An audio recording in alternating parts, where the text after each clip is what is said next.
Yes, sir. Yes, sir. Yes, indeed. Start the clock.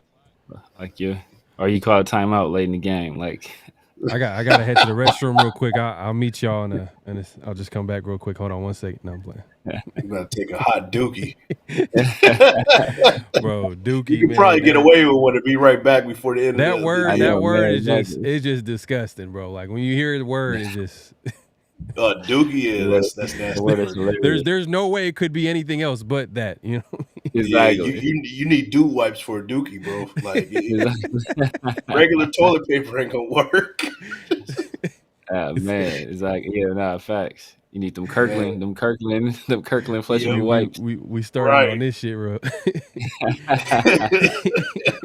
Speaking of Anthony Brown, I man, oh my god. Oh man, I'm gonna have to get one of these, man. Hey, don't forget to clock in, light the thumbs, like, comment, subscribe, hit that notification. Here we go. Great Pharaoh. The gift of Troy is a fabulous fabric from the land of the 5 rivers.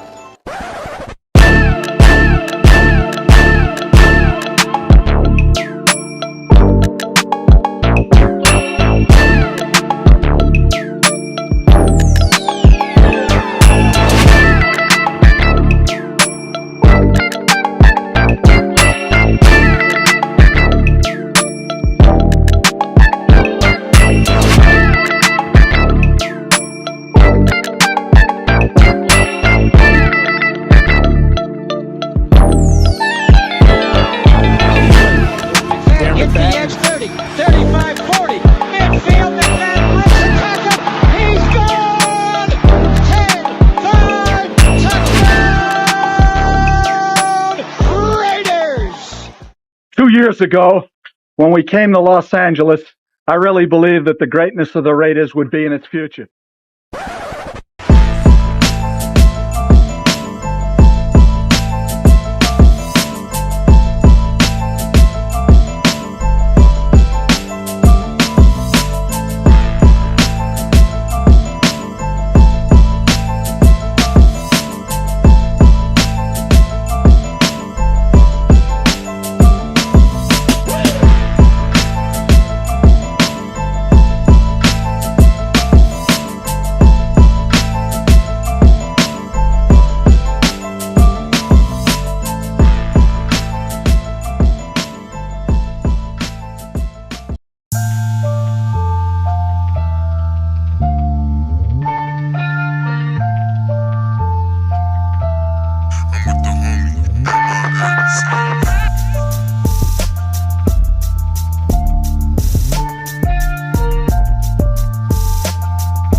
One of them hits now. Heard back from Earth, they just shot a few of my ships down. It's safe to say I'm totally pissed. Wow, my cloaking devices just malfunction. Guess it's time for a sit down. This is is the problem I got with humans, mostly the common man. Constantly fucking with energy they don't understand. Always thinking they got the upper hand. The G-forces from my maneuvers can snap your spine like a rubber band. I shouldn't waste my time, they ain't half as nice. Put a Red Bull in your coffin so your ghost can have wings in the afterlife. Let's rock and roll like a belly dancer's rhinestone. It was my idea to shake the pineal gland like a pine cone. My thoughts create hurricanes, tornadoes, and cyclones. A punch for me is like an avalanche of granite and limestone. You live here, now this is my home. I neuralize both your retinas, you wake up staring at the screen of your iPhone. Confused by the light plus the high tone. And now we connected from the microchip I placed next to your thigh bone. It's hard to understand cause you're mind blown, but I gotta cut communication. Your government just scramble they spy drones. That voice speaking Sumerian, the oldest language in human history. I can't explain it. We back for another edition of the Around the Shield with my guy Big Mike Raider, the Severe Raider, and I'm myself, PharoahNFL, man. Make sure to clock in, like the thumbs, hit that like button, hit that subscribe button, hit that notification bell, all that good stuff. We appreciate everybody coming through for another episode, man. I got to start counting these episodes, man, because it's starting to get classic right now. It's been classic episodes, but we gotta start counting these episodes. But what's going on, Severe? How you been, Mike? What's going on with you? Man, I'm good, bro. I'm good. I'm getting more pissed off as the season gets closer, man. Everybody needs to hold that hate this year, man. It's one of them years we got to hold that hate and feel the anger for the Raiders, man, because it's some wild stuff going on, man. Too much talk, and the Pads are about to be talking real soon. Facts, 100%, man. Severe, what's on your mind, man? No, facts. Agree with Mike, man. I'm out here keeping receipts like Thayer Munford, man. You know, keeping receipts, keeping the list, checking it twice, and we're gonna see. Like you said, man, week one. I think if we come out there and we do what I think we're gonna do, we're gonna put the entire league on notice. Hey, man, that's what I'm hoping, man. That's what I'm hoping. And I think Thayer Munford, by the way, I don't want to, bring in some bad news, but I think was he hurt yesterday in practice? I believe he got hurt. He didn't finish practice. Yeah, he's kind of getting banged up a little bit. Hopefully he gets healthy at the right time, which is, game 1 against the Chargers. So, man. So hopefully he gets healthy. But look, man, we got a lot to talk about today, man. We got obviously it's been a week of practice. The Raiders had actually a cool little practice, a public practice to Raider Nation after being shut out in Costa Mesa. I mean, we all understand people were able to get in, season ticket holders and all that good stuff, but it wasn't really open to the public, meaning the entire Raider Nation, man. Not everybody has season tickets. Not everybody could go to Costa Mesa and get in. But the Raiders kind of seen that. They took advantage of that, and I think they did a cool thing yesterday. And I think on the 20th, I believe they're doing the same thing, a public practice. And I didn't even think that it was going to be as intense as it was from what I was hearing. Like it was actually a real practice. What are your thoughts on what's been going on with the Raiders lately, especially this week, and what you've been hearing from practice, Severe? Yeah, man. I mean, as you spoke about, the Raiders had their training camp in Costa Mesa. The Chargers and the Rams both essentially just hated on the Raiders. Didn't allow the fans to attend. Didn't even really allow. I think local media couldn't attend either. So they were basically shut out there. So now kind of as a fan appreciation type deal, Mark Davis opened these practices up to the public. We had one on the 14th and another one on the 20th. And from what I hear, it was. I'm hearing different things. Some people say, hey, it was good practice and yada yada. But then I'm hearing other people saying, like, it wasn't as intense as it has been. Kind of the defense might have been kind of pulling their punches in the name of entertainment for the crowd. So they weren't going quite as hard as they've been in the past, as evidenced by, I think it was pretty much universally being said by the beat writers and people that cover the team that the offense had their best day of all the practices they've seen. The offense had their best day today, or that particular day. So I don't think that's coincidental, So But I'm glad that that the fans were in attendance. It was a good turnout, and I think they should do more stuff like this in the future, especially in that Vegas market, to kind of continue to build the fan base out there. Yeah, no, facts. And I think that's probably one of the number one reasons why they did it was because they need to grow the Vegas market and they need to grow that fan base there because not all the fans can come and get to Vegas every time, but they got to grow that market. But the best way to grow that market in Vegas, simple, just win. Just win. Mike, man, what's going on, man? I haven't heard from you. I actually want to hear your thoughts. I know we're going to get into a lot of different topics, but what did you think of the last preseason game? I know going into it, we were excited about the game, but what did you think from what you've seen? Because me and Severe had a conversation recently on 50/50 show. Make sure to check that out. But Mike, like, what were your thoughts on the game and what you like, what you didn't like? I like what the starting offense did. I was pleasantly surprised, especially with Aiden O'Connell. A lot of people are talking about what Gardner Minshew did, and not really talking much about what Aiden O'Connell did. Aiden O'Connell, first team, ones versus ones, marched down the field on the first drive, and he did his thing. And yeah, he didn't score on there, but that wasn't on him, right? He kind of got deflated by that sack that Andres Pete gave up in the goal line. One play that really sticks out to me is when Aiden O'Connell was in the pocket. He felt some pressure, but he stepped up and threw a shot to Jacoby Myers for like 24 yards or something like that. It showed a little bit, some small glimpses of him kind of progressing and being a little bit more mobile. Now, when I say mobile, I'm not saying he's going to start taking off, but manipulating the pocket, being more in that phone booth and using every small square inch of that small square and using every single angle of it and stepping up and throwing a shot, and he looked poised.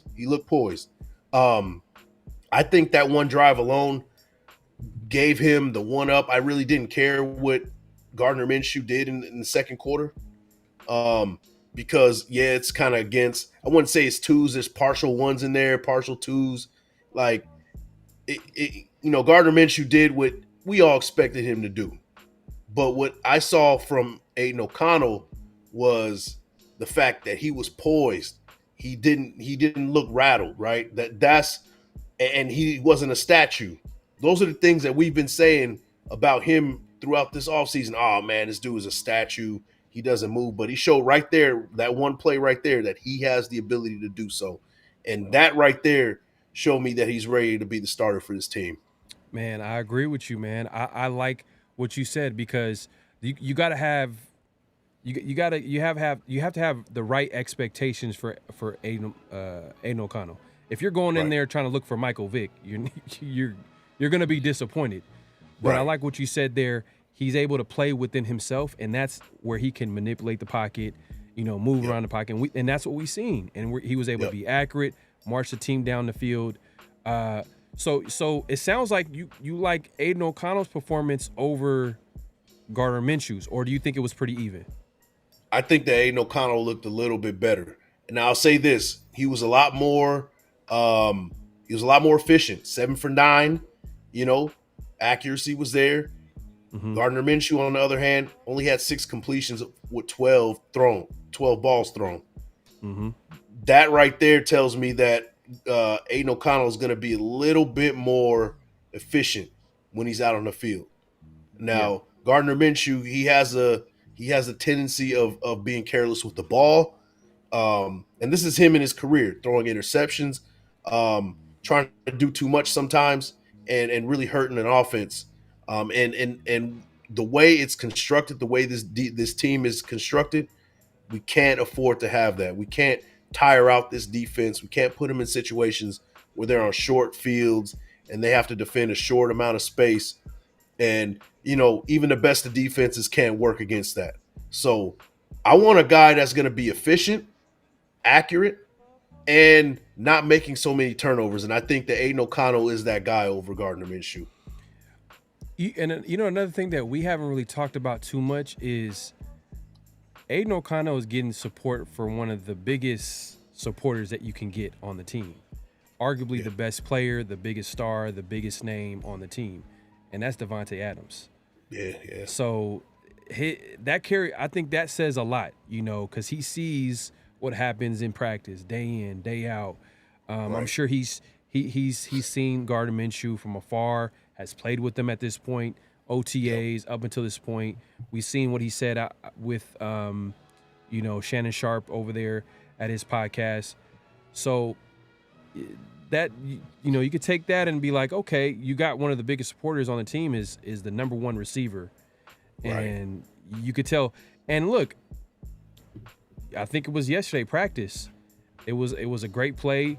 I think it was 11 on 11, and I believe AOC was able to hit Davante Adams on a deep throw touchdown, or at least close to it.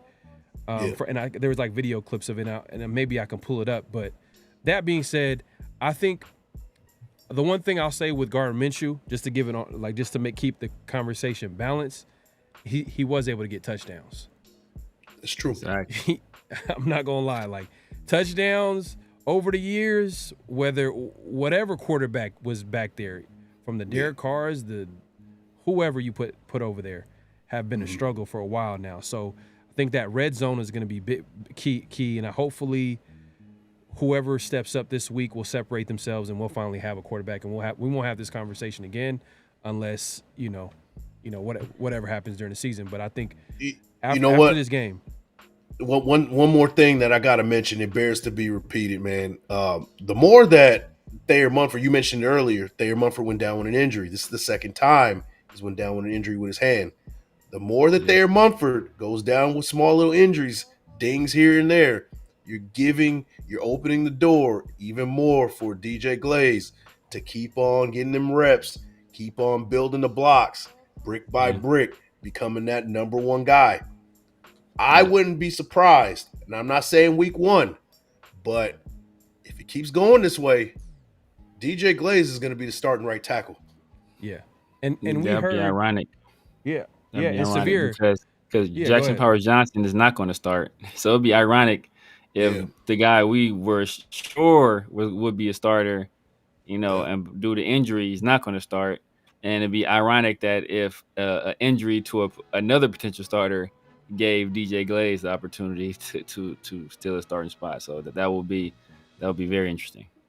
And that's the crazy thing too is, Severe, is that Pierce literally has been his biggest supporter in the media. Every time DJ Glaze comes up, he's like, man, he's looked good in practice.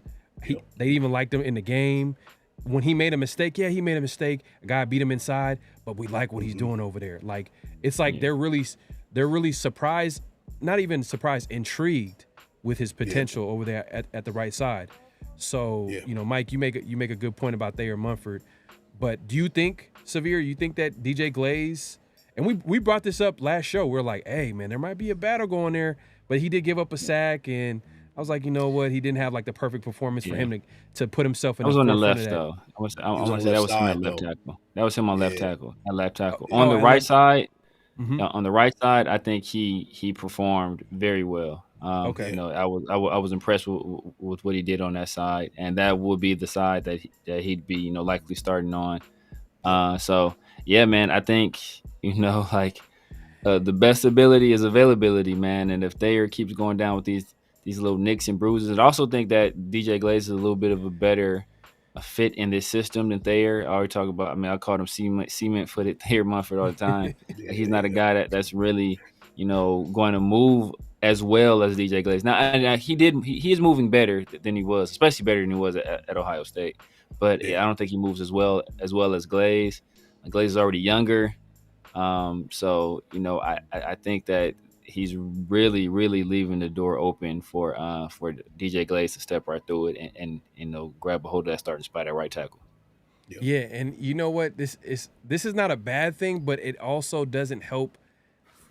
It might not even help Thayer Munford's case to start, because one of Thayer Munford's probably best attributes is his versatility. It's the fact that he can play the right side, if not play better on the left side. Yeah. And what does that sound like? Swing tackle.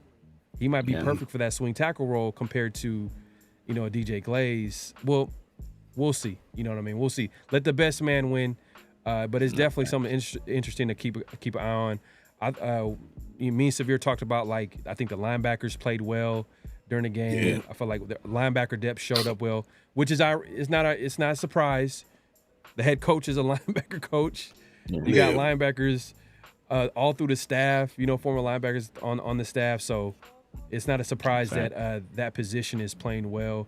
Starting secondary, look good. The depth, I'm not sure. What do y'all think? And let's talk about what's going on right now. Do you think? And I believe the Giants released a corner, a former starting Jalen corner. Mills. How do y'all feel about that fit with the Raiders? Do you guys right now at this point, you think it's a good idea to bring a veteran to this secondary at corner? I mean, go for it, bro. It couldn't hurt. It couldn't hurt. But I personally, I liked MJ Devonshire when we drafted him. I know he had a rough go of it on Saturday. He kind of got out of his technique, and then he got beat deep for a long pass. Well, I think it was a touchdown, and then DCam was kind of up or down in his performance as well. But DeCamerion has been performing well in practice. Jacorian's been performing well in practice, and I've heard some good things about MJ Devonshire as well. I know a lot of people are fans of Will Governor, so we got some young guys here.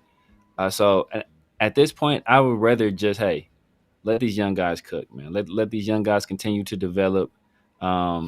If it comes a point in time where we need another guy, then we can go there. I mean, but I don't know. Brandon Faison is on a milk carton somewhere. I don't know what dude is. I know what dude is doing. He's somewhere playing. He's somewhere playing. Playing NCAA somewhere. But he's still he's still on the roster. So I mean, that's technically a veteran already. We have so. I mean, I can see the value in bringing in another guy, but I would rather let these young guys develop. I just think they're just another off season away. Like, respect to them and they talent and their potential. Maybe a guy like DeCamerion Richardson, he needs to add more weight. He probably needs another off season of just just getting bigger, getting stronger. As well as Devonshire. Not to say that they won't make an impact on his team. Maybe it's not right now. It's different when you're in practice, and due to NFL rules, you can't be as physical as you can be. But once you get put on the pads and probably get on the football field, you got to get off them blocks. You got to be aware of what's going on. We understand like how hard it could be for a rookie at any position, let alone a corner. In a division where the best quarterback in the league is. You know what I'm saying? So they're gonna. And I'm not saying that they're gonna start, but there's gonna be moments in time where they're gonna come into the game, due to injury or due to personnel. Like, there might be a game where there are 4 or 5 receivers out. You got to put your best 4 out there, right? So I just think maybe it might make sense to get a veteran in there, man. Whether it's Jalen Mills, another guy that keeps coming up just because of the Patrick Graham connection, is Adoree Jackson. I mean, Mike, how do you feel about this? I mean, do you think we should add a veteran corner? I would add a veteran corner at the end of training camp. Let all the evaluation finish and see where you're at after the 3rd preseason game. Now I would do it for depth. I wouldn't do it for them to start across from Jack Jones. Right. I think that Jacorian Bennett is the guy who's going to be there, and he looked good. Jacorian Bennett looked good. Outside of that, the rest of these corners, I thought that MJ Devonshire showed that he needs a lot more development. I think he's going to benefit from being kind of a reserve guy, maybe even a practice squad guy. And DeCamerion Richardson, you're right. I think he needs a little bit more weight. I think he needs a little bit more polishing. And there's nothing wrong with that. He's a rookie. That's what you expect, right?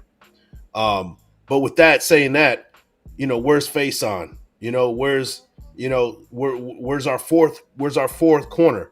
Who's going to step up to be the third and fourth corner? The cornerback too, to kind of back up just in case one of these two guys go down. So, I would definitely look into bringing in if things don't move forward or things don't improve, and maybe even without that, you still look at bringing in another guy. We definitely need somebody that's going to be in there that is a pro, and he's basically a plug and play just in case things don't go right. And it's not even to say that some of those guys that we mentioned, that the young guys, that they can't contribute. They might contribute maybe later in the year, where they've kind of seen some things, experienced some things, and then you know what, the coaches kind of gain a level of trust, and they put them in the game. You know how it is. They'll call them from practice squad, or they'll activate them for a game. We know how that story goes for some players, but it's just part of their developmental process. But we'll see how that shakes out. Faison, I believe, was hurt. He did not play during last week's preseason game. I'm not sure if he's going to be available this week, but we'll see. I believe the starters will play again. The way AP's talking about starters, if they're healthy, they playing. So, and we'll get into that conversation in a little bit. But let's just move it along, man. Let's talk about the Raiders versus Cowboys. Mike, man, going into this game, what would you say is the number one thing that you're looking for right now? After seeing that first preseason game, what would be the number one thing that you're looking for to see from this team? What do you want to? What answers are you looking for in the second preseason? I need to see action from depth, because we know that our ones can probably get the job done, especially on defense. They can get it done. Offense, they look good enough, right? They look like they can hold it down. But what happens if one of these guys go down, one of our key guys go down? Can they continue that kind of production? And what I saw from the backups in the second half against the Vikings, it was tough to watch. There were some glimpses that the defense, Snowden, the defensive end from the defensive end that was backup against the Vikings. I think he wears number 49 or something like that. He played well. I thought he played better than Tyree Wilson. So yes, yeah, and that's a whole different story. But right, and it's I need to see more people step up. I was disappointed with Devonshire. We said that already. DeCameron Richardson, I wanted to see a little bit more. We need to see more from the depth, because we know we're getting from the ones. The ones seem to be leading the way with this whole thing. But the way a season gets derailed is when your top guys go down.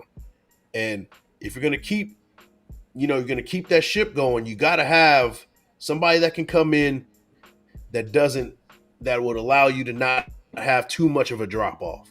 Right. So I need to see depth. I need to see a full game played. Second half, I need to see those guys that are fighting for spots. I want to see more from Dylan Lobby. Now, I know a lot of it wasn't his fault. Like he was getting the ball in bad, third long situations, and feature him a little bit more. Take him out of the backfield, have him catch balls out of the backfield, things like that. That's what I want to see. I want to see a full team effort in this game, and I'll be a lot more comfortable just in case somebody goes down.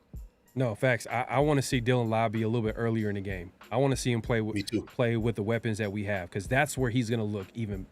That's where you're going to see his skill set even shine, because now you got guys at wide out, you got guys at tight end, and then you got an O-line that could block better than what they did in the second half. And maybe some of that had to do with the quarterback play as well. Like Anthony Brown, his days are numbered. They instantly picked up Nathan Peterman the other day. Like the return of Peterman. But Severe, man, what were your thoughts, man? What's your thoughts going into the Cowboys game? What are you looking for? What are answers that you're looking for from this team going into the Cowboys game? I mean, the number one question still remains: who is the quarterback of this team? I mean, I think that kind of goes without saying. Right. We spoke about it on the 50-50 show, and Mike just spoke about it right now. I'm expecting Minshew to get to start this game, just to give each of them a chance with the ones. Aiden O'Connell was very efficient in his performance. until he got to the red zone. And then, I think the sack by Andres Pete, it was a bad sack. It was 80% Andres Pete's fault, but 20% was Aiden O'Connell staying on the read too long. Then also Aiden kind of drifting back in his pocket. If Andres Pete's landmark is like 7 yards, why is Aiden O'Connell at like 9 and 10 yards? Right, the tackle can't. Like he's going to run. He's supposed to run the guy around the arc. If you're at 9 yards, you're going to run the guy right into your quarterback. So some of that was Aiden's fault. Minshew, we saw a little bit of the roller coaster ride we there is with Minshew. He threw some wild ones, but he also, he only completed 50% of his passes, but he was 6 for 12 for 117 yards. So on those 6 passes, he had 41 more yards than Aiden O'Connell had on his 7 completed passes. So that's some of what he brings to the table. And early on in the process, now it's probably changing now, but early on in the process, AP was adamant about having the offense that pushes the ball downfield. And that's when we were talking about early in the process. Like while we speculated, hey, Jaden Daniels, one of the best downfield passers in all of college football. Michael Penix, one of the best downfield passers in all of college football. These are 2 guys you identified because of their ability to push the ball downfield. That is something that Gardner Minshew, displayed game 1 in a way that, Aiden O'Connell didn't necessarily display. So just looking to see if he continues that, if he can be more efficient, and if Aiden O'Connell can build on that performance that he had last week as well, and if he can continue to show that mobility in the pocket, and some of that pocket awareness that is much improved from last year. So I think this is essentially going to be the last chance for each of them to really put on their best performance when it comes to that evaluation of that position, because I know AP wants to have that starter name before week 3, and whoever the starter is probably unlikely to play. So they got one shot. And it would be interesting to see how these guys perform under that kind of pressure. Yeah, man. We'll see. But I think, like you said, that's a given. The quarterback plays. I think everybody's going to be looking at that. They're going to see, because that's like the biggest thing. I mean, the quarterback position is the most important position in football. Yeah. So, and that's a position that we don't even know who's going to start there as of right now. Yeah. And hopefully after next game, it sounds like Pierce might make up his mind. From some reports, they're saying like the Raiders are probably going to announce the starter after this game. It's possible. We'll see. We'll see, man. I like what I've seen from AOC. I think AOC, when it's all said and done, is going to be the starter. I've been saying it. I agree with that. I agree with that point. Oh, kind of as much. No. I think Gardner Minshew. I think Gardner Minshew performed better, but I think that in this situation, as Mike kind of said, I said it on the show on Monday. Like, if this is a situation where you want the guy that can do no harm, I think people feel that Aiden O'Connell has more potential maybe to develop later on, but this very moment, Gardner Minshew has more potential to put up more points with this offense, but he also has more potential to put you in bad situations. And I think that, that's going to outweigh, like, Aiden O'Connell he's going to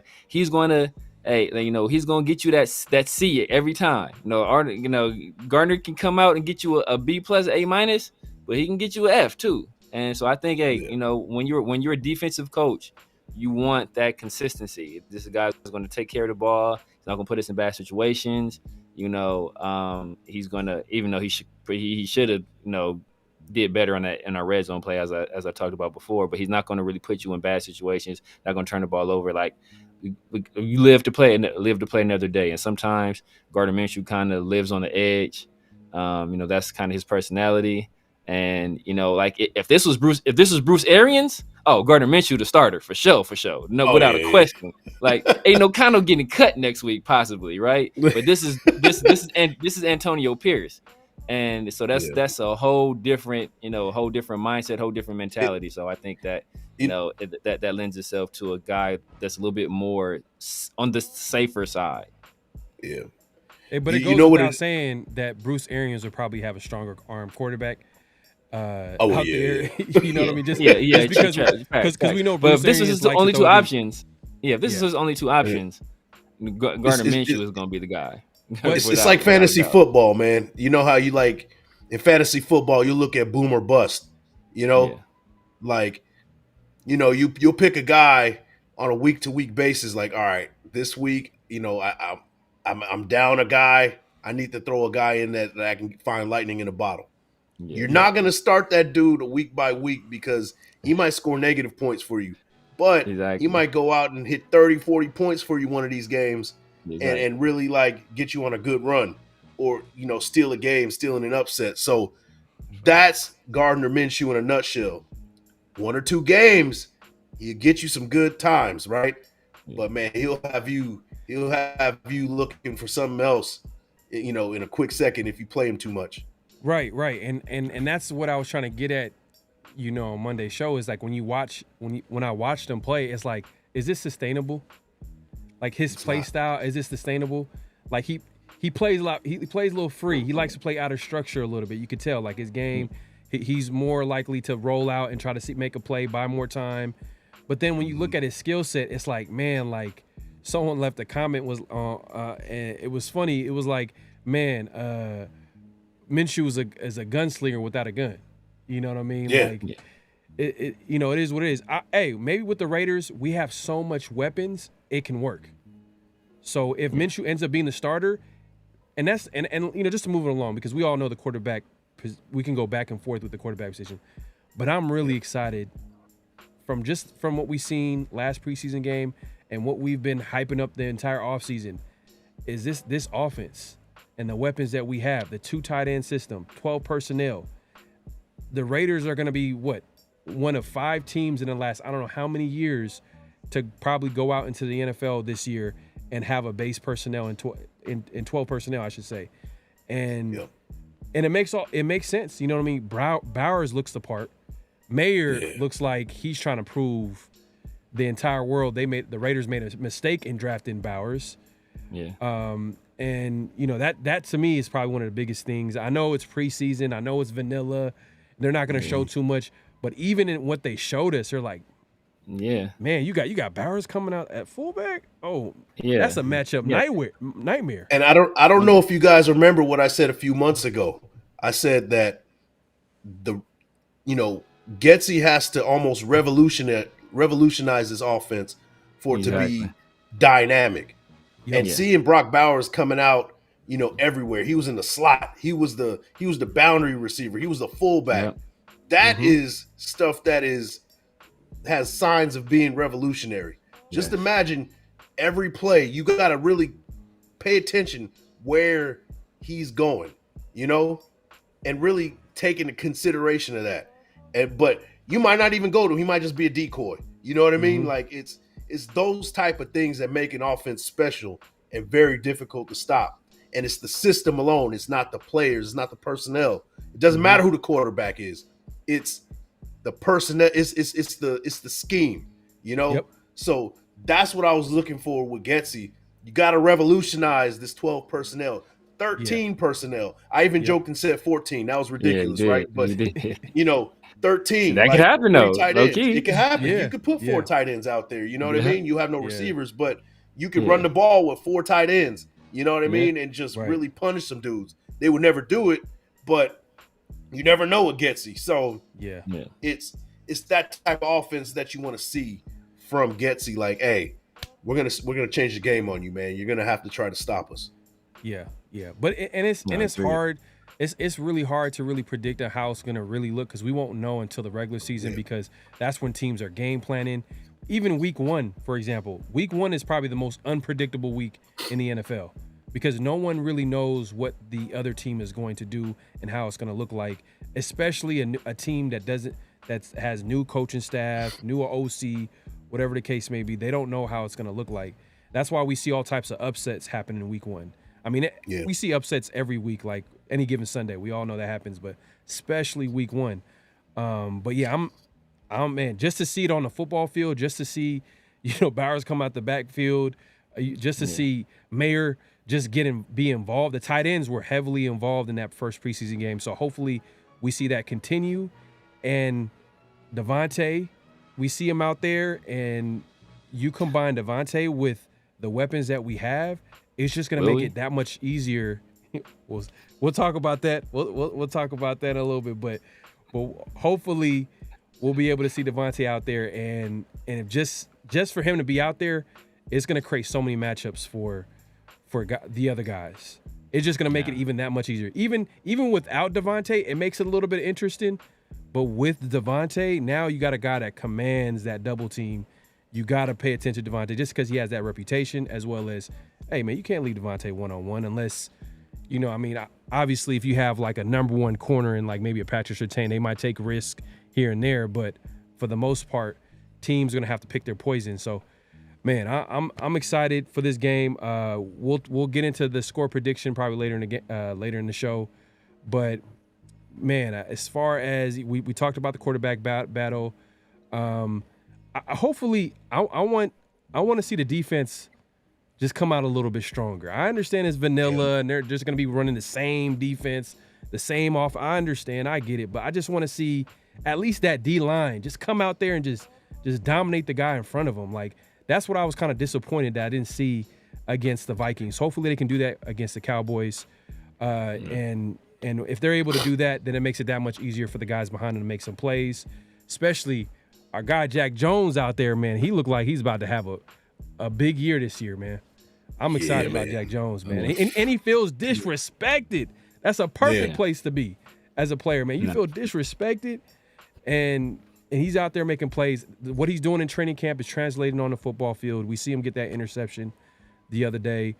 But that being said, let's move it along, man. Let's move along, man. We gonna move along to it's around the nation time, man. Y'all know we gonna hear from the people, and we want to know what people are talking about. Usually we go through the comments and we see, and we'll do that. We'll see how people react to the show as well.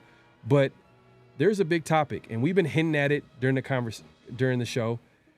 Earlier in the week, Davante was asked, and I'm gonna go ahead and share this on the screen. And he was asked about preseason and his playing time and playing the game. And, he didn't seem like he was for it. And, Antonio Pierce had some comments about it. So I'm just say less, and I'm going to put this on the screen here. Let's see.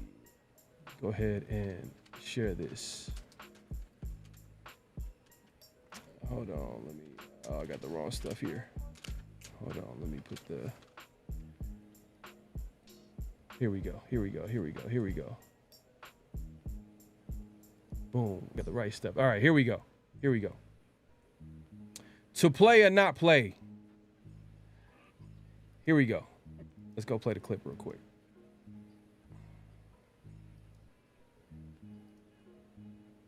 Is this a chance that you would like to be out there on the field and play? I mean, I'm sure we'll have some sort of conversation, but I don't think I played in a preseason game since 16. So, I mean, we practice the right way. We go about it and get on the same page with the quarterbacks. And obviously a little bit of, a few reps could help, but just based off of the risk, it's not on my mind. It's something that I'm looking forward to. I look forward to the games to, watch the guys go at it and watch the team get better and all the things that go in with that. But definitely not, if I'm choosing, I'm not playing.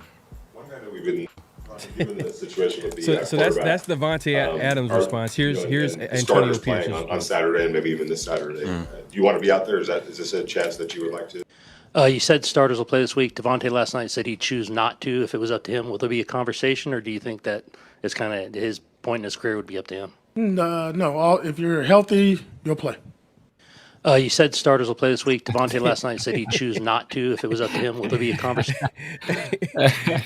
You see the difference? You see the difference there? Yeah. Davante is real long-winded, explaining himself, and Antonio Pierce was like, like if you're healthy, you're playing. Like he wasn't going for it. But before we get into it, let's look into the comments and what people are saying around the nation here. So let's look here. We got it's a mindset. No one bigger than the Shield. Personally, I think we should trade him. We can get a first and second round draft picks for him. It's no good for us without a quarterback. Whoo, man, people are just they should have did that already if he was gonna do it. Man, people are coming for Davante. AP knows what he's doing, so a lot of people are supporting AP right now.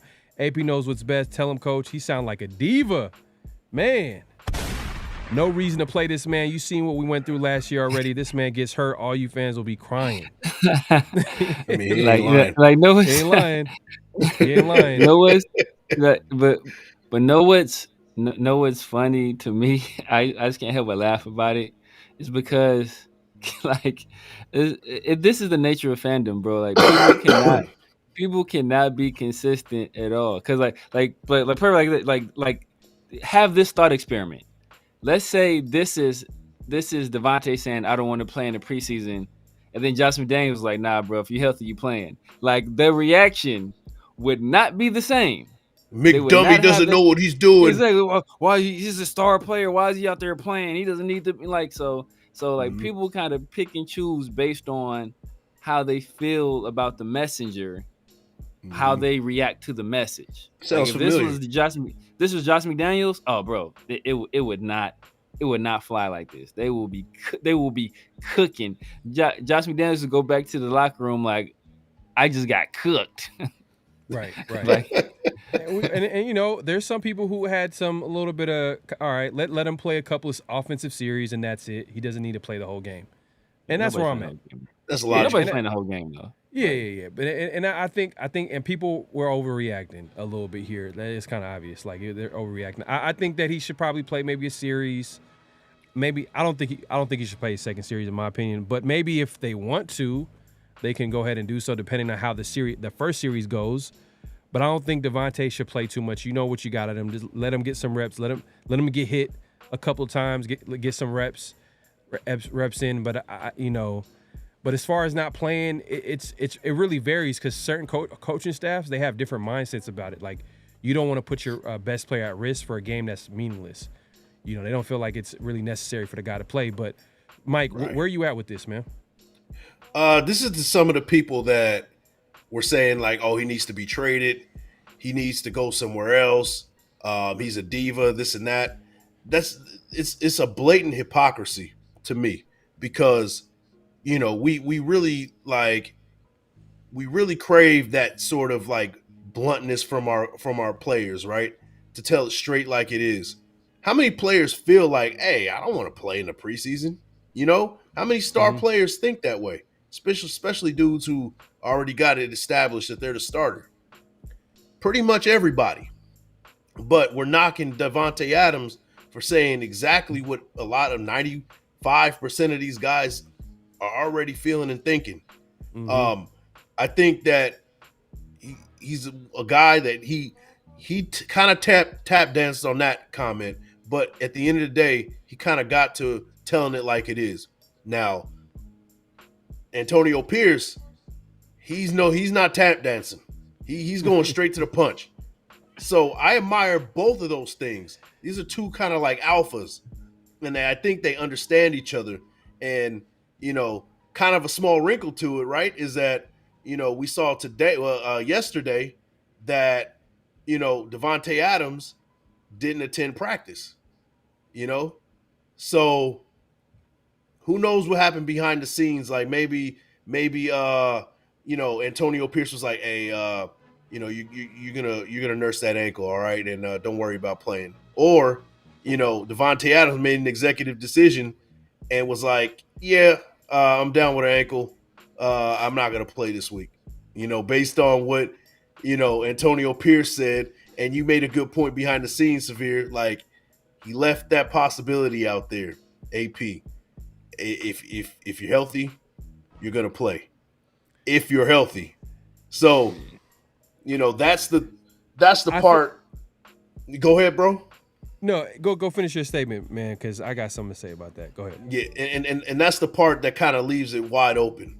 It kind of leaves that possibility, like, all right, well, you know, if I say I'm down with an injury, even if it's a small kind of little ding or whatever, like, you know, it's not going to be a big deal. And the fact that he didn't show up to practice yesterday is okay. That kind of solidifies with you know that kind of thought a little bit. So I don't know, man. I don't know what you think about that, man. No, I was just gonna say, man. Then if that's the case, if Davante's playing those types of games, then that's not good at all. That doesn't end well. You know what I mean? At the end of the day, I think that's a respect thing too. Like if what are you trying to do? Because I understand what AP's trying to do. Yeah. AP just trying to set a tone. He's trying to send a message not to Davante but to the team. I don't think he's sending it directly to Davante. It's more like, nah, we're trying to keep up with a standard, and we don't want no one to think they're above that standard because that's a slippery slope. And I think that if Davante over here is just, oh, okay, well, I'm hurt, then what are you doing now? Now you're creating a little bit of friction, creating a little bit of something that's out of nothing. And hopefully it doesn't go that route. It's a great conversation to have because we see two guys go at it. Can we be really real here? What's your guys' gut feeling about their relationship? I think it's good. I think it's solid. I don't think it's bad. Man, I think that I haven't seen anything that would outwardly say that they have a bad relationship. I think Davante, he advocated for him to get the job. So unless something happened between them, and I think Davante is a guy where he's going to get along as long as you respect Davante. He's going to get along with you. He said, a guy that was almost universally hated by the fans and Josh McDaniels. Davante had very nice things to say about him to this day. Even though he knows that's not a popular opinion. He says all the time, like, of all the coaches I've had, like, he gave me more, input or get more ability to have input and give me more respect than anywhere I've been before. So, like, he's not afraid to have an unpopular opinion. But to what Pharaoh was saying, I agree. I think it's a situation where they are, hey, you know what, this is the standard. We're holding everybody to that same standard. And I think there was a comment. I was just looking up right now. There's a comment by Davante said he ain't played preseason since 2016. I check. It's hard to find preseason stats, but from what I can find, look like he played in 2017, 2018, 2019. He didn't play or in 21 or 22. But according to NFL.com, he does have a game played last year in preseason as well. So I don't know. Look, I don't know if that's truth or not. Maybe he suited up, got out there for a series and didn't do anything. So he doesn't really recall it. But according to the website, he played all those years. All those years are between now and 2016. And you know what? If I were to pick a side here, I would go with AP, just because. Oh yeah, no doubt. And I'm not saying it's AP versus Davante, but I'm looking at it from perspective of like, just a little bit. You know what I mean? Hey, shout out to Around the Shield. Just started the IG this week. Make sure to go over to IG, man, if y'all have one, and give it a follow, man. Y'all gonna see great content as well as clips from the show. If y'all can't watch some of y'all have like short attention span. Y'all like them clips. So y'all see plenty of that on our YouTube channel as well as on Around the Shield IG too as well. So make sure to check that out. But as far as AP, man, I just think if Davante is going at AP, man, I just think that's not going to end well for him. And at the end of the day, like, it's just going to go in a direction of people are going to ask questions. And it's going to create a whole. It's gonna make something out of nothing, and there's nothing. I don't think it's not as big as we're talking about it. It's just the conversation is there, and we're talking about it. You know why I asked that question is because, like, seeing his like kind of his outbursts when things don't go right, for the last couple of seasons, him throwing helmets around and cussing people out on the sideline, like, man, it just feels like you got to handle him real delicately. And that doesn't feel right to me. You know what I mean? I agree. And that's where everybody's talk. I understand where it's coming from now. That everybody's talking about, he's going to get traded. Yeah, he wants to get traded. Because his action sometimes is like, bro, where you at right now? Where's your head at right now? But then he comes out and says, I want to be a Raider. Like, so it's hard to be like, well, shit, he said what he said. Like, it's hard to gauge. It's a real delicate situation to me. Nah. But I agree, man. I agree. Look, I was saying this while he was doing this stuff during the season, and I think people kind of ignored it or they played it off just because they had a mutual disdain for Josh McDaniels and for Jimmy Garoppolo. So he can do all these histrionics and like I said, bro, you're supposed to be a team leader. Like this is not how you handle stuff as a leader. Like as a leader, if you guys problem what's going on, you conduct yourself, properly in public. Also, it's like, and I didn't want to like even take it to this level, but let's say if you and your wife have a disagreement, or you and your girlfriend have a disagreement, or you and your brother, you guys are out somewhere in public, you guys have a disagreement. Like you don't do that stuff in public. You like, all right, man, we got an issue. We're gonna talk about this when we get back to the house. Like this is how we handle it. You don't do all that stuff out in public, throwing stuff and throwing like that's not how mature people do things. So when I saw him doing all that stuff, it wasn't a good look in my opinion. And I kind of held my tongue on some of the things I wanted to say it was like, but it wasn't a good look. So but now I think that now that the head guy is a different guy, and I think that most of Raider Nation, they support Gardner Minshew, or they support Aiden O'Connell for the time being until we get to the season, and that stuff might change if they're not playing good. Right. But for right now, like hope springs eternal. So they're still, they still have favor with these particular individuals. So now you see a guy that may be a malcontent, it looks a little bit different because, it's not necessarily a problem with the regime now. Now you're looking at the individual player. Yeah, and you know what it is, man? And just to go back to what you said, Mike, and I hand it off to you.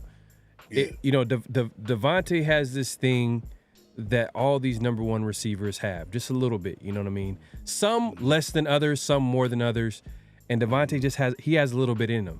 Because Davante's he's well-spoken, he seems like a good guy. You could tell the guys in the locker room like him. You could tell, like, when he's out there talking to the media likes him. He has that image about him, but what he also has is a little bit of diva in Davante. He got a little bit of diva in him. And we've seen that a little bit. Yep, all the best ones do, for the most part. Tim Brown, Larry Fitzgerald, Tim Brown, Marvin Harrison. But they're quiet though, quiet guys. You know what I mean? So they might have had a little bit of diva, like give me the damn ball. I'm just not gonna say nothing out loud in front of Andre everybody. Johnson is another one. Well, Andre Johnson. Andre Johnson's so quiet. We always forget about Andre Johnson. That's true. Exactly. But go ahead, Mike. Go ahead, Mike. You had something. I'm not trying to make something out of what could possibly be nothing, but this situation reminds me of a couple that don't argue, but they have issues with each other. But they're both saying out loud, everything's fine. Everything's fine. Even in public, everything's fine. But there's some underlying issues. There's some serious, you know what I mean? And if things go wrong, I'm just afraid that those issues are going to finally surface. That's kind of what my concern is with the situation. Is Davante Adams truly a Raider for life? Like he said, he wants to be a Raider. Is he going to stick through this through thick or thin? I'm not 100% sure that he's that guy. I don't know. It could be absolutely nothing that's going on with this, right? But it just doesn't feel right in my gut, dude. I'm not going to lie to you. Like it really, that's what it feels like to me. There's something not right. Now winning will solve all issues, right? That's what it is. But what if there's some issues there, during the season? What if we get into a losing streak? What if he's not getting the ball enough because we're losing? You know what I mean? Like, that's the problem that I'm kind of like, that's my gut feeling, that where something just doesn't feel right. Now, I could be completely wrong, but that's just my gut feeling. That's the gut feeling, man. I'm going to keep it real with you. The gut feeling is the quarterback. That's what it is. It's because you see the instability with quarterback, because there's a question mark there. Whoever they announce, the quarterback, whoever it is, Aiden O'Connell, Minshew, there's still going to be a question throughout the whole season, unless Minshew or AOC go out there and they score like 35 touchdowns and have a great year. Offense is the biggest surprise this year, or whatever the case may be. But until we see that, it's going to be a question. That quarterback position. Welcome to the 50-50 Show. Adams Pharaoh played with Aaron Rodgers, future Hall of Famer quarterback. He's been spoiled, and there's a possibility for him to team up with him one more time, or go to a situation, or go back to Green Bay and play with Jordan Love, or just play with any of these. Any quarterback situation is better than the Raiders. bottom line, bro, is I just hope none of that is true because Right. I don't want none of these clowns that have been making all these reports for the last 1-2 years for them to be right, bro. That at the end of the Right. day, that's just the last thing that I want to see, bro. Is these idiots that made all these reports that was probably like no credibility for them to actually be right. And they can just come back like, hey, we told you so. Like that is the part that I just don't want to happen, man. Yeah. No, I hear you, man. I hear you. And hopefully, and look, this may be nothing. You know what I mean? Yeah. You know, it could be, just Davante Adams just being honest, and AP just being honest, and then come game time, we'll see Davante Adams suit up and play a series, or maybe a couple snaps, and everything will be forgotten, and we won't be talking about this. And most likely, that's what's probably might just happen. But yeah, it is interesting though, because we'll see, like you said, we'll see glimpses of it. We all seen that receiver documentary, and we seen what Davante was saying. Like we seen his body language, but the receiver, that documentary with Davante Adams, it put words to the body language, and for us to hear it, we're kind of like, interesting. For you to say like, hey, if we keep going with this, then I don't know if I'm gonna come back. Like what? Whoa, you put that in the universe? You put that in the universe is listening. The universe will be listening. You say stuff out loud, like, hey. But even now, he's like hedging that stuff. Like some of the stuff he says. I remember we won the game last year. Week 1, we won the Broncos, right? Like ugly game we won. And then I remember after the game, him and Jimmy, like I think it was caught like by a reporter, and they're like embracing. And Jimmy's like, hey, I know it was ugly, man. We're going to try and get better. And he's like, and Davante was like, nah, man. We got a W. Ain't no such thing as an ugly W. But then you hear later on in the season, like, oh man, my standard is greatness, and we not winning how I want to win. And it's like, bro, he switched up real quick. And then he's talking all this, I'm a Raider for life. I'm a Raider. I'm this. I'm a Raider. I'm a Raider. I'm a Raider. Then he's like, but if I was gonna play with somebody else, obviously, I would want to go back to Aaron. Obviously, like, why even say that, bro? Like, say like, look, there's no place I'd rather be than with the Raiders. I don't plan on going anywhere. Like, I don't care about where they try to send me. This is where I want to be. But you throw in that caveat, like, oh, you know what? But if you gonna trade me, obviously Aaron is where I would. Like, come on, dog. Like, don't even say don't put no ifs or no buts on the end of that. Just end the statement. Like, I'm a Raider for life. This is where I want to be. So, I mean, like I said, I don't think those reports have any validity to them. Like, I think there's just speculation, people putting 2 and 2 together.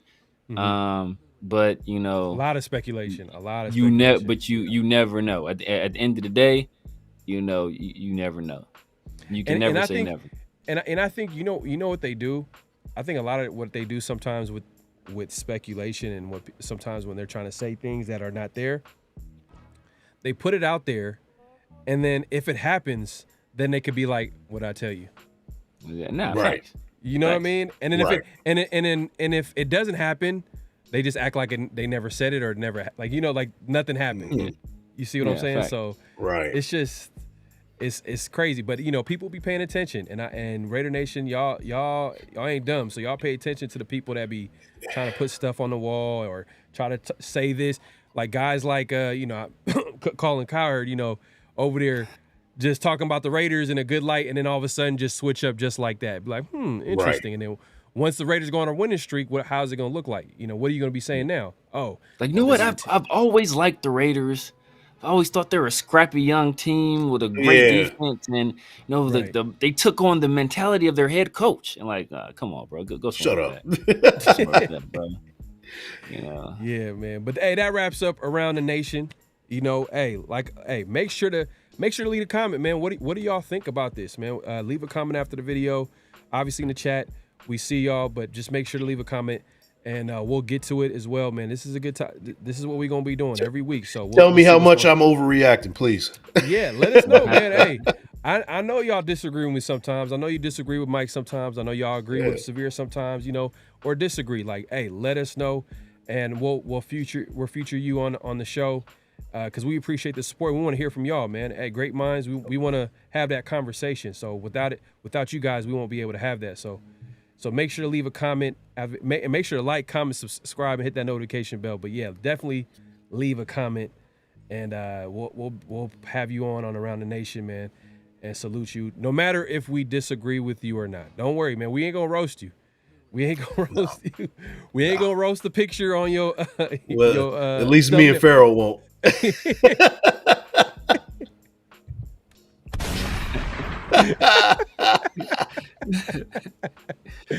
But yeah, man. Go ahead, keep it pushing that one. Go ahead, keep it pushing. Hey, man. Hey, look. It's Extra Point. This is where we kind of point out some things that happen around the nation, around regarding the Raiders. And man, let's start with Mike, man. Like, what's something that you want to talk about this weekend and highlight? Let's add more hate to the list, man. Let's go over the list, right? We got disrespected on Madden 25. They didn't even put Aiden O'Connell or Gardner Minshew in like a top 40 or something like that. We were like, I think Gardner Minshew was like 35th or something like that. Whatever. That was Chris Sims's stupid ranking or whatever, right? Mm-hmm. The Raiders are going to be one of the worst teams in the league. They're, USA Today got them at 6-11. Well, let's add Pro Football Focus race for the number one pick. They got the Raiders at 4-13. I'm gonna tell you what, guys. I will eat this entire can if we win 4 or less games, man. That is outlandish with the pieces we have on offense. You guys know I don't have to run it down, but 4-13 is ridiculous, man. Now the Broncos at 3-14 sounds about right. The Giants at 3-14 sounds about right. The Titans at 5-12, yeah, maybe. The Saints at 5-12, I don't know, man. That's a little bit low. The Commanders at 6-11, maybe. They got a rookie quarterback, all that other stuff, but they got some good weapons on offense, decent defense. Like, it's just disrespectful. It's just disrespectful because there's, out of all these teams right here, what maybe you could say the Saints have a decent defense, but who has and even Pro Football Focus said themselves, we're a top 10 defense. They have it. You can go look for it. They have a list of top 10 defenses coming into the 2024 season. The Raiders were ranked, I think, 8th or something like that. So how do you have an 8th ranked defense and then still put them at 4-13? That's what they think about our offense, basically. How bad, how horrible our offense is going to be. Yeah. Now, Raider fans, I'm telling you this heart to heart, man. Bring the hate week 1. I want you guys to be pissed off. Week 1, Sunday morning, you wake up like somebody pissed in your Cheerios, man, because this is disrespectful, man.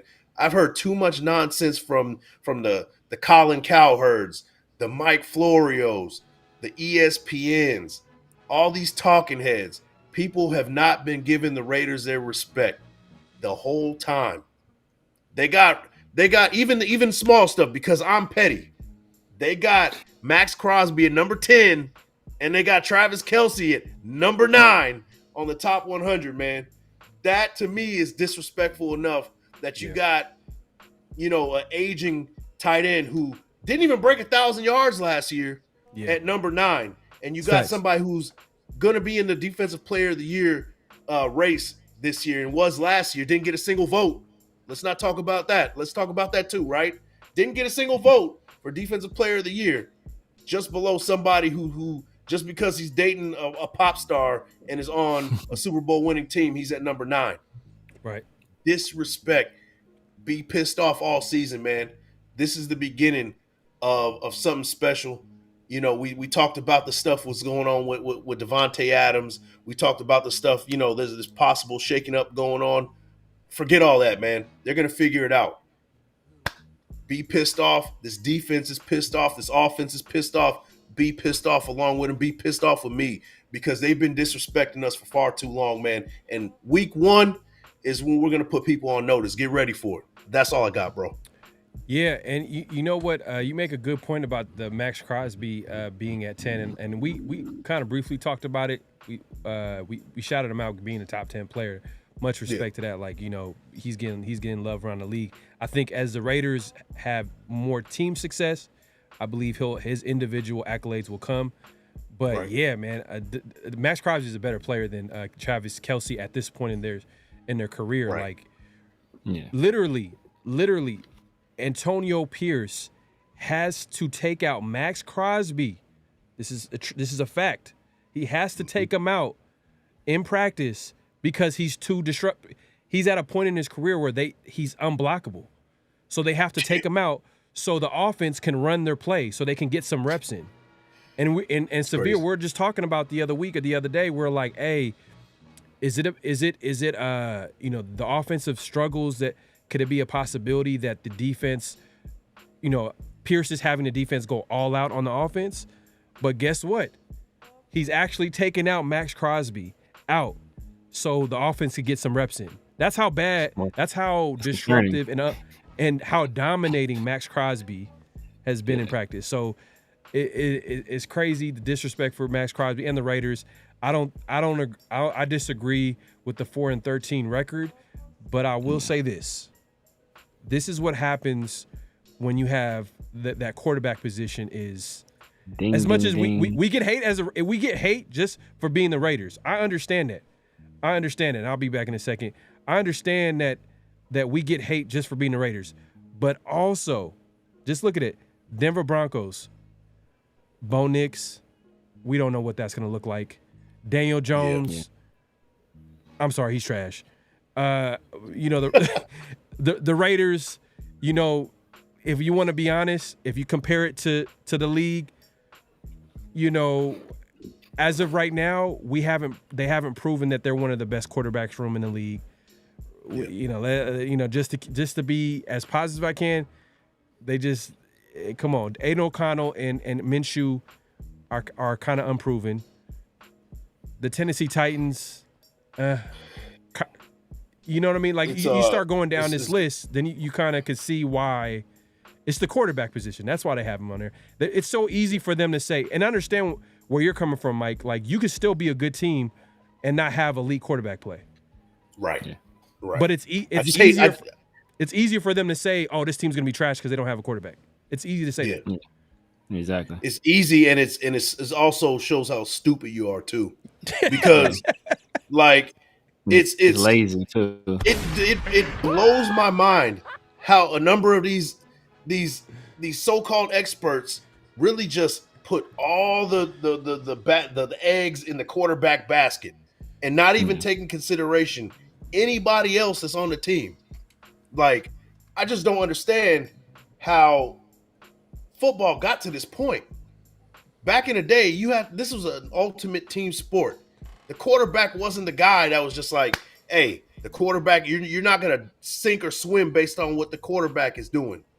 He was a piece of what everything is going on around him, And fast forward now, we got a bunch of, I'm going to say it, casuals talking sports, and all they look at is at the quarterback position.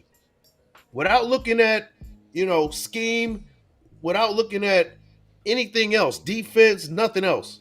They're looking at that. And that type of stuff is annoying to somebody who's watched the game for so many years and have seen lesser teams with lesser quarterbacks make it to the playoffs, win Super Bowls, do big things, even though they haven't had necessarily the elite quarterback. The Eagles won a Super Bowl with a backup quarterback, took them all the way to the championship.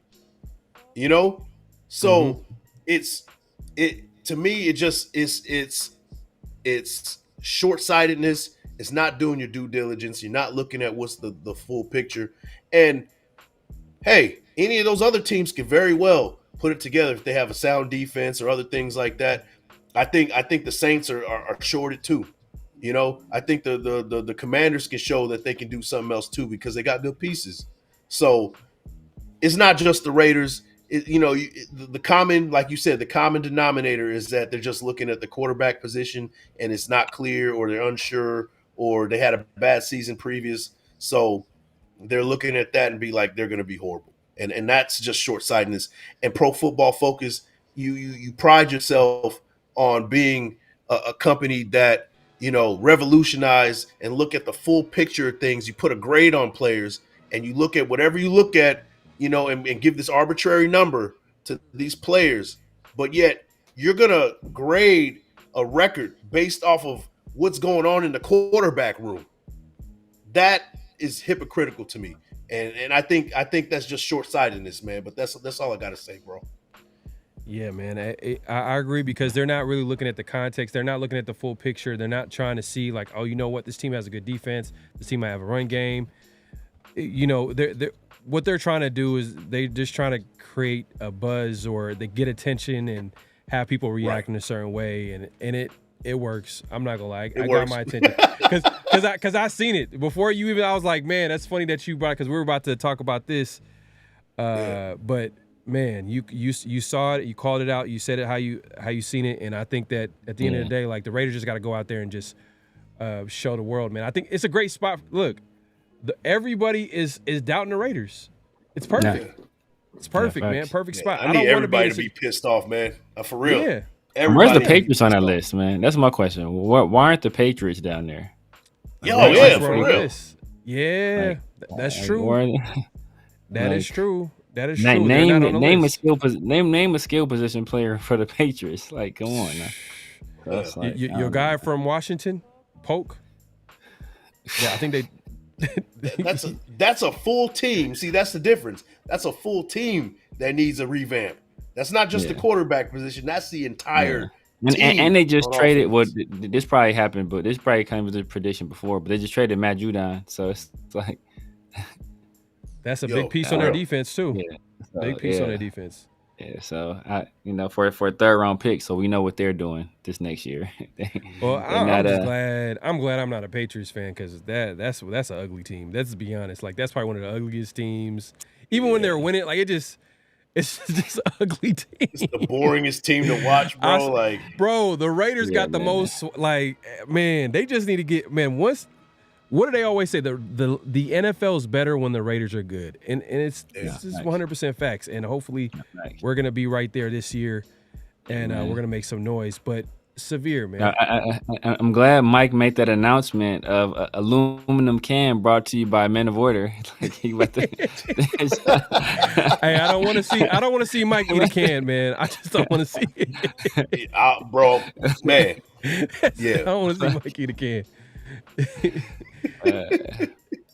No, but severe, man. What's your extra point this week, man? Yeah, man. So we've been talking about it for a long time, and everybody knows we have a quarterback battle going on right now, right? There are some people that are Team Minshew. There are some people that are Team Aiden O'Connell.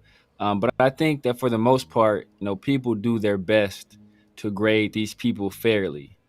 But we have seen that people's biases have come out, and them being in the tank for one guy or another has kind of tainted what they see on the field. And we have an example of that, from a person that's supposed to be a journalist, all right? You would expect better from a journalist. And, our guy, Mr. Hondo Carpenter, Aiden O'Connell. What happened to Rondo? Rajon Rondo. Our guy. Everybody sees it on the screen, man. This happened during the practice. I think there's video out there.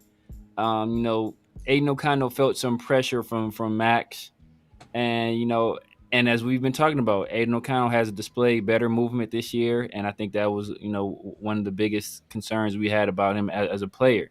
But what I don't understand is that you give a guy credit for moving and being able to move and get rid of the ball, but then you say that it's as big as a touchdown.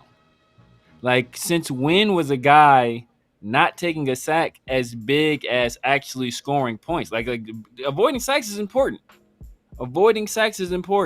But I can't think of a scenario where avoiding the sack is as big as a touchdown, right? Like, avoiding the negative play is not going to outweigh you putting points on the board. Like, I can't think of any scenario where that's the case. And you see my reply right there, man. Like, he's like, bro, come on, you can't be serious. Like, you can't let your bias show that much. Like, I compared it to baseball, right? Like I put it on my IG story. Like, that'd be like a guy saying, hey, you know what? This guy, he showed patience in the batter box. He hit a breaking ball in the foul territory. That's as big as a home run. Like, is it? Is it really? Like, hey, this boxer, he avoided his opponent's right hook, and hey, that's as big as a knockout. Like, is it really as big as a knockout? Because I think you need to land punches to win, right? You need to hit home runs and to score runs to win the baseball game. Now, avoiding a negative play that can help you win. That is a part of winning. But that's not as big as scoring a touchdown. Like, at the end of the year, they don't tally up. Oh, how many negative plays did you avoid? How many rollouts? How many? Like, they don't tally. They do tally touchdowns, right? Like, at the end of the game, the score is not, hey, Aiden O'Connell 15 negative plays avoided to JJ McCarthy 10 negative plays avoided. The Raiders win. Like, no, that's not how the game is scored. So, like, give credit to the guy. Celebrate him for making improvements, but man, like, don't go over the top with it. Yeah. Don't go over the top with it, man. Right. No, I agree. But to be fair though, I think it says a lot about how Hondo views Aiden. For him to be like, "Ooh, man, I didn't think you could get away from Max Crosby." Because if you seen, I think there's a clip out there where I think I know what he's referring to. I think there's a clip out there where you see Aiden was moving too. He was moving. He was moving. So I cannot lie. So it kind of gave you a little bit of like, oh, okay, Aiden can get out of trouble and at least avoid a sack or get it just and throw the ball away. But I agree, it's not as big as a touchdown. But I think Hondo, it just tells you like, man, he looks at Aiden and is like, God, he's gonna get killed out there. I love Hondo. I love Hondo Carpenter, man. But you know what? I'm going to try to justify just a little bit. I don't agree with what he's saying. I'm going to justify just a little bit, right? Okay. What we've been saying all offseason is that we need to see Aiden O'Connell move around, right? That's our biggest concern.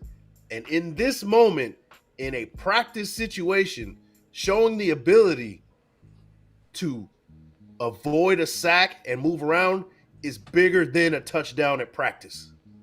That is the truth. That is the truth. But I know that's not what he meant there. But that's, you know what I mean? That's how I see it. Hashtag ball security. Exactly. That's where he lost me. That's where he lost me, bro. Because like, if this was Minshew, like, oh, you know what? Minshew got out of there. He didn't make a bad throw. He just, he dirted the ball. Hey, he's showing some improved ball security. Like, that's his area of concern. Now, if Minshew starts taking care of the ball, then you're like, okay, dang, Minshew's taking care of the ball now. That can give him an advantage in his quarterback battle. But Aiden's the whole thing is ball security, and I'm going to take care of the ball. Now, if he put hashtag, pocket awareness or hashtag mobility, okay, I can see what you're doing right there. But hashtag ball security, bro, that's where you showed me you're completely in the tank. And know what I immediately thought about that Aiden O'Connell play? Because he was moving. That's the fastest I've ever seen Aiden O'Connell run his entire life. Like, you ever been like, you been a kid and like you get chased by a dog and you ran faster than you ever thought you can run?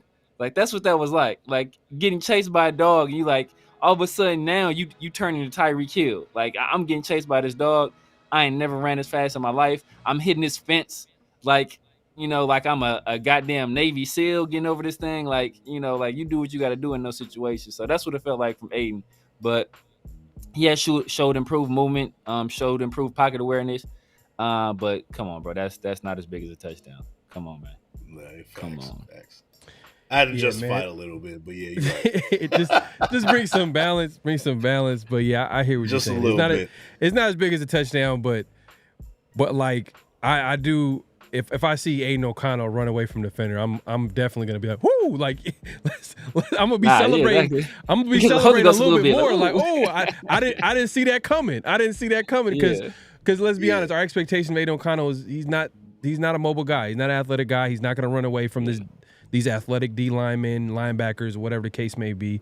So if we see him running away from somebody, it gives us a little bit of like, oh man, good job, Aiden. Like more than we would give maybe a guy that's probably more mobile than him, because we expect him to get away from those defenders. But yeah, it's not as big as a touchdown. But damn, Hondo, the way he looks at Aiden O'Connell, that tells you everything you know. He looks at him as a statue of Liberty, man. He's not moving at all. But yeah, look, my extra point, if y'all haven't heard, it's definitely football related, man. And it has something to do with an all-time Raider head coach, John Madden.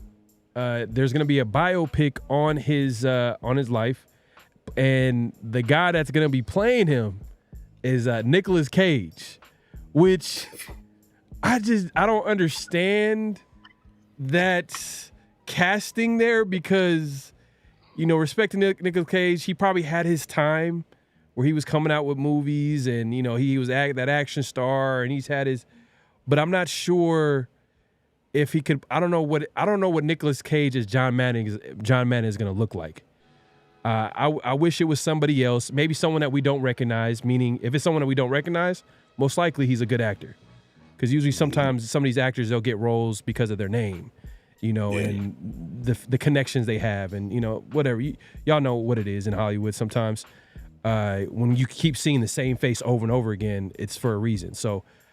I was hoping to see somebody else play him. But that being said, I'm also excited because we get to see a biopic that's going to be released to the whole world, and it's going to include the Raiders. Yeah. But I'm hearing reports that it's not going to really be about his early life. It's going to be mostly about the development of the video game, the Madden NFL game and all that type of stuff. Him as probably sports comment. Which I hope that's not the case. Hopefully they focus on him as a head coach for the Raiders, because I want to see that. I mean, the bias, I want to see that. The world needs to see where the impact started, and it started when Al Davis took a chance on him. I think he was an offensive line coach or linebackers coach, and then he ended up being the head coach for the Raiders. Show that success. That was the success that propelled him into his future opportunities. You got to show that. So hopefully they'll do that. But you know how it goes, man. Like Raiders, man, they always get it's a little bit of the short end on the stick sometimes, man. It's a little bit of like, I don't know where the hate come from. Maybe because Al Davis being that Maverick owner for all those years, going against the NFL, and he just probably created more enemies than friends, possibly. Maybe that might be the case. I'm not saying that it's still early. We're just hearing who's been casted to play John Madden. I've heard some people say that I forgot who they said was going to play, and someone in the chat, y'all can let me know too as well. Like I think they said something crazy. Someone was going to play Bill Walsh, and it was just a random. Man, like sometimes these castings. Bill Walsh played by Terry Crews. Like Bro, what? Yeah, like Denzel Washington is Bill Walsh. Yeah, like what? Come on, man. Man, and I know why they run this West Coast offense, huh? Yeah, and you know why they kind of go for the big names is because they want to make sure that they get their money's worth out the film. Because bigger name brings people into the box office, but they don't got to do that. Sometimes, like the story itself will sell, bro. They ain't got to do that, man. Severe. If you hear it, I couldn't believe it. It was a comment. Someone left a comment, or it was in the. I forget. Someone left. I gotta look at. I'm gonna pull this up real quick, and I'm gonna see if I can find an early casting. And man, it's crazy, man. Let me see if I can find it, but yeah, no. Go ahead. And I just want to say, man, like real quick, I just want to say, like, they have to talk about his time with the Raiders, man. Like they have doing to. a biopic about John Madden, and not talking about his time, even his time playing offensive line for the Eagles. Like all that stuff feeds into it. That'd be like making a movie about The Rock and not talking about him as a professional wrestler. Or making a movie about Will Smith and not talking about his music career. Like, if not for those early things, like they don't have that later success. So, right. But I was laughing, man, just because, like, these castings, it made me think of I'm gonna get us in trouble, man. But With the like, Dave Chappelle joint. What happened? Dave Chappelle, yeah. Yeah, The I'm last thinking the same thing. nigga by Tom Hanks. Yeah. Yo, yeah. Damn, yeah. I was thinking the same thing, bro. Oh man. Nah, man, because I'm not gonna lie. Nicolas Cage as John Madden is kind of goofy. It's kind of goofy. It is. Well, we gotta see him with a fat suit. You gotta see him with a fat suit because like I'm gonna give him a chance because I thought Robert Pattinson playing Batman was goofy and it was a good ass movie. I thought that was. I was like I had a visceral reaction to that. I was pissed. I was like I hadn't been that mad since we drafted Alex Leatherwood, bro. That's how mad I was. Like I didn't have that many low expectations just because that like going into it, and not to say I'm the biggest fan of him, but like he went into indie movies and you could tell like he wanted to work on his acting chops, and then you could tell like it wasn't even. I can see it a little bit. It's not his ability as an actor. It's just like Batman is my favorite character. It's just what I view as the character, as you know, like super Robert Pattinson didn't. Yeah, he didn't embody that to me, but he did. He did on Twilight, bro. Exactly. Yeah. Yeah. The Twilight shit. I think they kind of changed it up. They changed who he was a little bit, you know, and it worked, right? I didn't think my guy Colin. No, I want to say Colin Farrell. Colin Farrell. Yeah, Colin Farrell playing the Penguin. I didn't really like that casting choice either. But you know, I think he knocked it out of the park. So much so that they're going to, they're supposed to do a series, featuring him as a Penguin. So I think, like, I don't like the casting, but I'm willing to give it a chance to kind of see. All right. So there's also a rumor that Will Ferrell will also play John Madden. So I don't know what's going on here. So I think there's a rumor that I like it's a Nicholas. I don't know. Because Will Ferrell's supposed to get size. Will Ferrell's a big dude. Will Ferrell's he's a big guy. That's what I'm saying. It fits like the physicalities, like and he's like a jovial guy too, kind of like like John Madden was. John Madden. So he probably could play the older. He could probably play the older John Madden when he's in the booth type deal. Yeah. I don't know, man. Because sometimes I can't take Will Ferrell serious. I don't know if true. Has he played a serious role? I don't know if Will Ferrell's played a serious role yet. A lot of his roles have been comedy roles. He did. And what's the name of that movie? Ah, man. Like Jim Carrey, for example, like he played a lot of there was comedies, but we seen Jim Carrey's in serious roles. So I was like, oh, okay. Jim Carrey could be in serious roles because we seen it, but with Will Ferrell, I'm not sure if I seen. I will say that though, like I kind of feel the same way. I felt the same way about Adam Sandler. But when he played that scout on that basketball, when he played a scout in the basketball movie. Yeah, I liked it. I liked that movie. That was good. Yeah, that was good. And I didn't take Adam Sandler seriously at all before then, but he did a good job. So, maybe. Adam I think he's had other serious movies. I forgot. I'm trying. He had like romantic comedies and stuff, like you know what I mean, like some rom-com. And he was doing his Netflix. He was doing a lot of Netflix comedies, like a lot of cheesy Netflix stuff at the time. Yeah. No, you know what he did? He did that. If you got Netflix, if y'all got Netflix, there's a movie where he plays a jewels dealer with Kevin Garnett was in it. I know you're talking about. That was cool. Yeah. It was cool. What you're talking about. Yeah. Check it out. Check it out. It's actually based on a true story, I believe. So check it out for sure. But yeah, man. Hey, look, I'm hoping for the best. I'm hoping the Raiders get shown. As a Raider fan, we all want to see the Raiders get included in this movie because best believe a big part of John Madden's career and how he started was with the Raiders. So hopefully they include it. Hopefully they don't hate on it and they just show like one scene. If they show one scene, I'm gonna be disgusted if they do that. But it just you can't. What's crazy is that CBS just did that Al Davis thing, and the guy that would play John Madden in there, I thought knocked it out of the park. Yeah.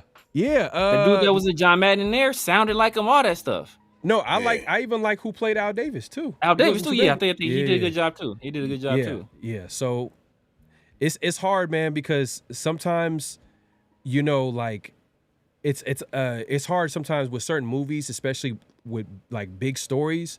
a lot of these these production companies, they don't want to risk not putting a big name to it, even though if it's not a fit.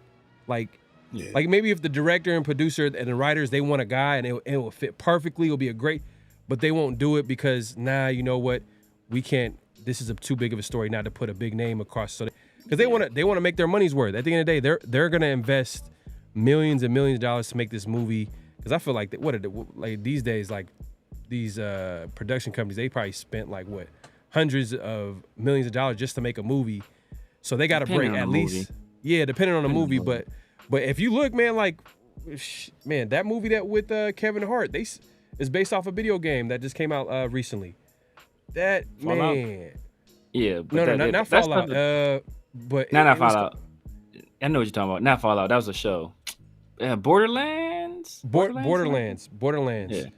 And that's based off a video game. They spent over $100 millions of dollars just to develop that movie, and they're gonna lose money on that movie for sure. It's terrible. Man. I think on RottenTomatoes.com it's like 9% or something like that, 8% rating, something crazy. And guess they got Kevin Hart, they got all these characters, all these actors, big names. You know, big names don't really guarantee if the movie's gonna be good. So hopefully, we're that's almost as bad as a Tyler Perry movie. Man, yeah.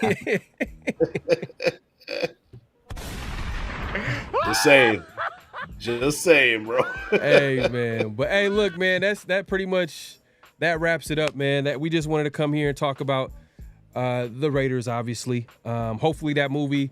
I think it's scheduled. Let's see, when is it scheduled to come out? I know the news and everything came out, but there hasn't been a date. But they've identified and announced that Nicolas Cage and rumored Will Ferrell is gonna play John Madden. So both, I don't know, different stages of their life, they're gonna play John Madden. Maybe I don't know how that's gonna look like. I don't think they have announced like a release date on it yet, but definitely the more news comes out, we'll be here to talk about it.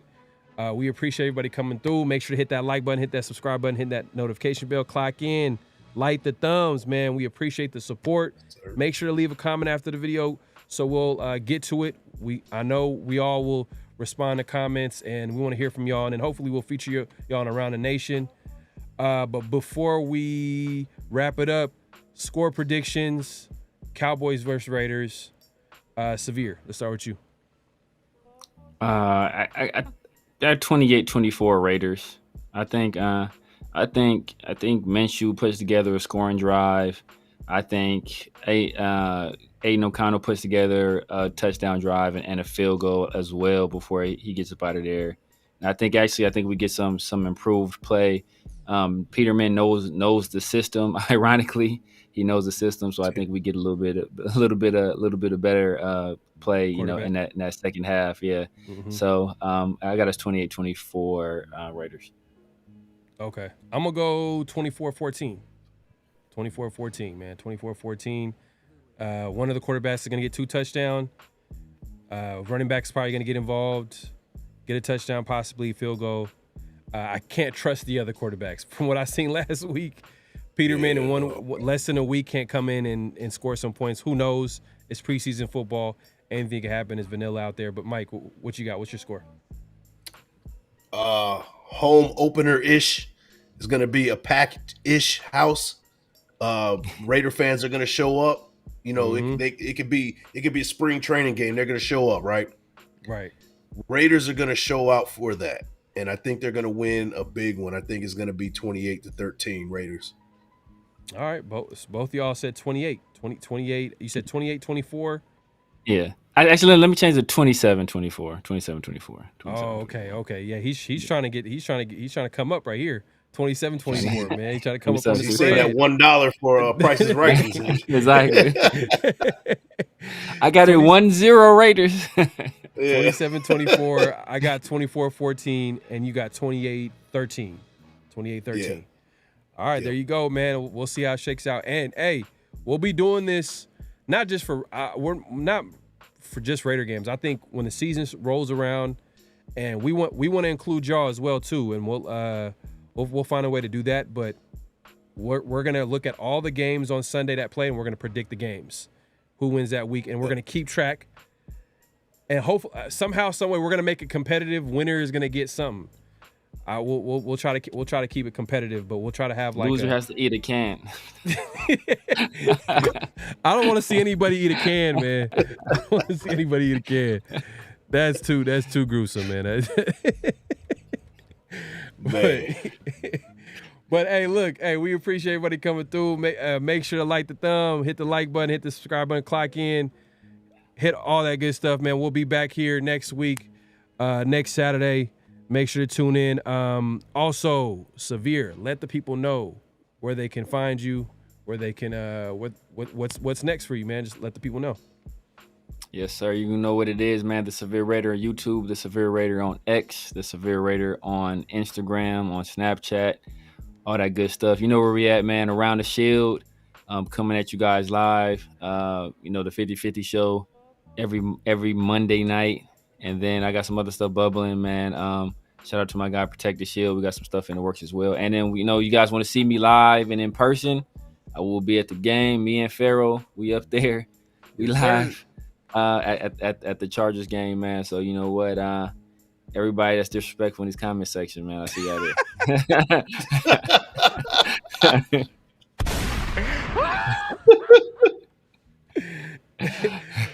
Hey, Mike, man, let the people know where they can find you, what to look forward to, man. Man, you can find me, Big Mike Raider, X, IG, YouTube. First thing that pops up if you search Big Mike Raider. Also, we do the Around the Shield. We do that once a week. Also, I'll be doing Riding with Big Mike. Sir. Taking you guys home weekly. We're going to be doing that weekly. Talking maybe about 30 or 45 minutes, talking about what's going on with the Raiders during, that's going on during the week and stuff like that. And we'll get into stuff. So that to look forward to. And also menoforder.com, get yourself right. Apex for the testosterone support, Flow for your cognitive support, and Moon for your sleep support, man. Go ahead and check out menoforder.com/Big Mike Raider. Go ahead and do it and get yourself right. Yeah, man, definitely check that out. Yeah, like the gentleman said, man, we all collab with each other. We're gonna be doing this every week. Make sure every Saturday morning. Make sure to tune in. If y'all forget, whatever, hit that notification bell. It does remind you. It does work. So hit the notification bell. Make sure to clock in, like the thumbs, hit the like button, hit the subscribe button on all our channels because you're gonna be seeing this all over our channels. And this week, I went ahead and started a social media page for Around the Shield, where you're going to get all things Raiders, all Raider content. You'll see clips from our shows, anything that we got going on those channels as well. So make sure to go on Twitter if you guys have Twitter, or X as they call it these days, IG, Around the Shield. So been posting on it, started this week, so make sure to give it a follow. And obviously the 50-50 show every Monday nights with me and Severe. Tune in for that. Man, I'm telling y'all, we do it every Monday nights. Possibly there might be a time change. There possibly might be a time change because we want to work with y'all at the end of the day. We understand Monday nights could be tough on y'all, but as of right now, it'll be Monday nights. But if anything changes, be on the lookout in the community tab on social media, and we'll definitely let you know. And yeah, man, we're excited for the season, preseason. Cowboys, they're gonna lose. Raiders are gonna dominate. That's what we're expecting. Hopefully we see that come game time. Yeah, man, I think that's about it. I'm trying to think of anything else that we probably should mention. Yeah, man, just tune in, man. We'll see y'all. We'll see y'all next week, or next Monday, I should say. Next Monday. But as far as all of us, next week. But appreciate everybody coming through. Make sure on the way out, I gotta remind y'all. I know y'all get annoyed when I say the like button. But I got to remind y'all, hit the like button, hit the comment section, hit the subscribe button, all that. It's free, man. I got to do it because sometimes you guys watch every show, but y'all forget to do it. But this really helps us, so we can keep coming back. Unless y'all a couple of haters and hate watching. Man, don't hate. Don't hate, congratulate, man. But, yeah, we'll see y'all next week, man. We'll see y'all soon, man. All right, peace. Just win, baby. Hello? You play to win the game. You don't play to just play it.